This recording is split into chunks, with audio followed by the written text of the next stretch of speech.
নমস্কার সকলকে। ১৭ তারিখ কলকাতা ডার্বি হবে না, বা যদি হয় সেটা এখনো পর্যন্ত নিশ্চিত নয়।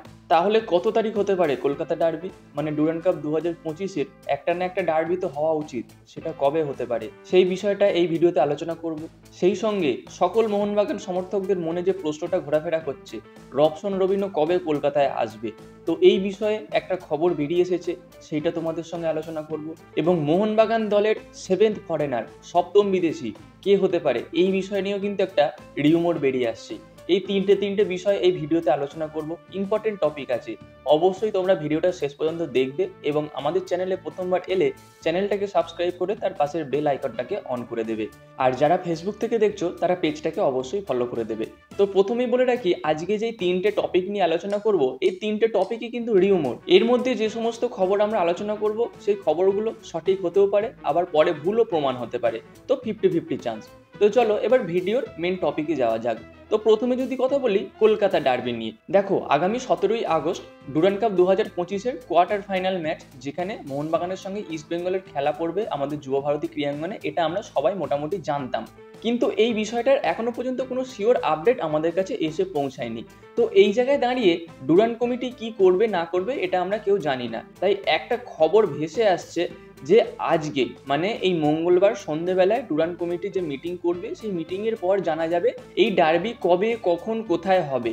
আদৌ হবে কি না সেটাও কিন্তু বোঝা মুশকিল, কেননা ডুরান্ড কমিটি চাইছে ফাইনালে ডার্বিটা করাতে, মোহনবাগান ইস্ট বেঙ্গল খেলাটা করাতে চাইছে 23শে আগস্ট। আর তার আগে যে ম্যাচগুলো আছে তার আগে কোনোভাবেই যাতে ডার্বি না করে সেইটাই চেষ্টা করছে। এবার দেখো, তার মধ্যে কিছু মানুষজন বা কিছু মেম্বার তারা চাইছে 23 তারিখে হোক, আবার কিছু মেম্বার চাইছে কোয়ার্টার ফাইনালেই ডার্বি হয়ে যাক, আবার কিছু মেম্বার চাইছে সেমিফাইনালে গিয়ে ডার্বি হোক। তারা সেই অনুযায়ী শিডিউল ফেলবে, এমনটাই তাদের চিন্তা ভাবনা। তাই এতে করে যদি ফাইনালে ডার্বি পড়ে তাহলে কিন্তু একটা রিস্ক আছে। তার কারণ কোনো দল, মোহনবাগান বা ইস্ট বেঙ্গলের মধ্যে কোনো একটা দল মনে করো কোয়ার্টার ফাইনাল বা সেমিফাইনালে ছিটকে গেল, তাহলে কিন্তু ফাইনালে গিয়ে সেই ক্রেজটা থাকবে না, ফাইনালে টিকিটের সেই চাহিদাটাও থাকবে না। সেক্ষেত্রে ডুরান্ড কমিটির লস হতে পারে। আর যদি কোয়ার্টার ফাইনালে করিয়ে দেয় তাহলে কিন্তু আগে আগে তাদের লাভ হয়ে যাবে, কিন্তু পরবর্তীতে গিয়ে সেই ক্রেজটা থাকবে না। কোয়ার্টার ফাইনাল মানে দুটো দলের মধ্যে যে কোনো একটা দল সেমিফাইনালে উঠবে, তো যে কোনো একটা দল যদি ওঠে তাহলে আর এক পক্ষের হিউজ ফ্যান সাপোর্ট, হিউজ টিকিটের চাহিদা কিন্তু কমে যাবে।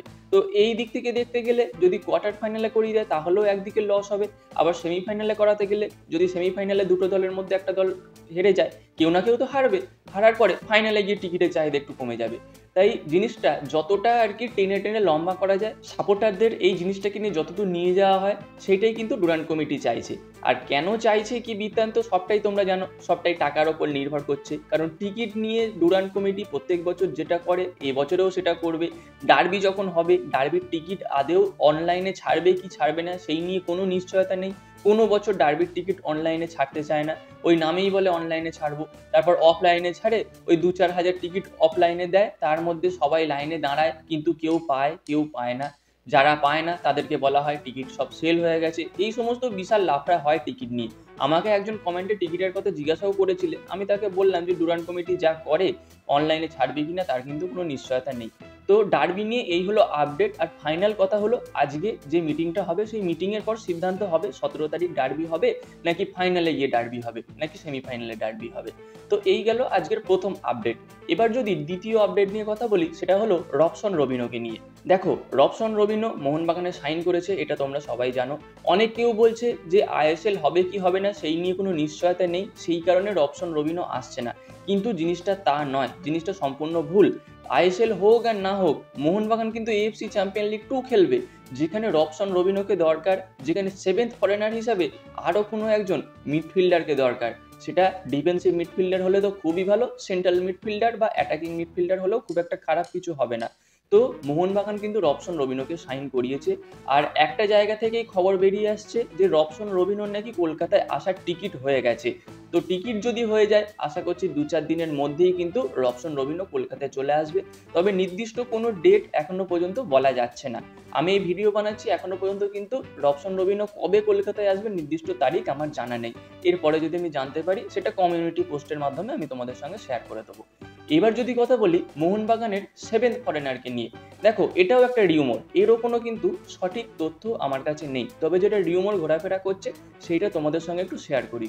যেটা হলো মোহনবাগান আর একজন নাকি বিদেশি প্লেয়ারের সঙ্গে কথাবার্তা চালাচ্ছে, তবে এটা কোনোভাবেই অ্যাডভান্স স্টেজে নয়, জাস্ট কথাবার্তা চালাচ্ছে। তো সেই প্লেয়ারটা হলো ফ্রান্সের প্লেয়ার, ফ্রান্সের মিডফিল্ডার, যার নাম হলো জেনেদিন আচাচ।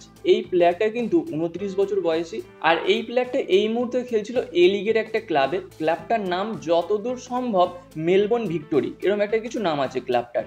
তো এই মুহূর্তে 2025 সালে এই ক্লাবটার সঙ্গে এই প্লেয়ারটার কিন্তু চুক্তি শেষ হয়ে যাচ্ছে। আর যেহেতু মোহনবাগান বেশিরভাগ সময় এ লিগ থেকেই প্লেয়ার নিয়ে আসে, সেই ক্ষেত্রে কিন্তু এই প্লেয়ারটার ওপর একটা ইন্টারেস্ট দেখিয়েছে বলে শোনা যাচ্ছে। আর এই প্লেয়ারটার যদি খেলার পজিশন নিয়ে কথা বলি, এই প্লেয়ারটা attacking midfielder, central midfielder, central defensive midfielder, এই 3 জায়গাতেই খেলতে পারে। তো এই যদি প্লেয়ারটার কোয়ালিটি হয় তাহলে কিন্তু প্লেয়ারটা মোহনবাগান দলে এলে মোহনবাগান দলের জন্য বেশ একটা ভালো সাইন হবে, কারণ এই পজিশনের প্লেয়ারই দরকার এই মুহূর্তে মোহনবাগান দলে। আর এই বিষয়টা আমি বেশ কিছুদিন আগেও বলেছি যে রবসন রবিনোর সঙ্গে আর একজন প্লেয়ার আসবে, যে প্লেয়ারটা কিন্তু কোনো বড় নাম নয়, তবে বেশ কোয়ালিটি প্লেয়ার। এইটাও আমার কাছে একটা রিউমর ছিল, আমি যদি তখনই প্লেয়ারটার নাম জানতাম আমি কিন্তু তোমাদের সেই ভিডিওতেই প্লেয়ারটার কথা বলে দিতাম। তাই আমার কাছে যেটুকু খবর ছিল সেইটুকুই তোমাদের সঙ্গে শেয়ার করেছি, এবং তারপরে আমি জানতে পারছি যে এই ফ্রান্সিস মিডিওর সঙ্গে কথা হচ্ছে মোহনবাগান দলের। আর এই প্লেয়ারটারও কিন্তু খুব একটা বড় কিছু নাম নেই, তবে প্লেয়ারটার কোয়ালিটির দিক থেকে ভালো। হয়তো হতেও পারে যে এই প্লেয়ারটাকেই মোহনবাগান সাইন করাতে চলেছে। তবে এখনও বলছি এই 3টে আপডেটই যেটা আমি তোমাদের সঙ্গে শেয়ার করলাম এই ভিডিওতে, 3টে আপডেটই কিন্তু রিউমর। তো বন্ধুরা, এই ছিল আজকের ভিডিওটা ভালো লাগলে লাইক এবং শেয়ার করে দিও, তোমাদের মতামত কমেন্টে জানিও, এবং যদি তোমরা ইউটিউব থেকে দেখে থাকো তাহলে আমাদের চ্যানেলটাকে সাবস্ক্রাইব করে তার পাশের বেল আইকনটাকে অন করে দিও, আর যদি ফেসবুক থেকে দেখে থাকো তাহলে আমাদের পেজটাকে ফলো করে দিও। দেখা হচ্ছে পরবর্তী ভিডিওতে। Bye bye.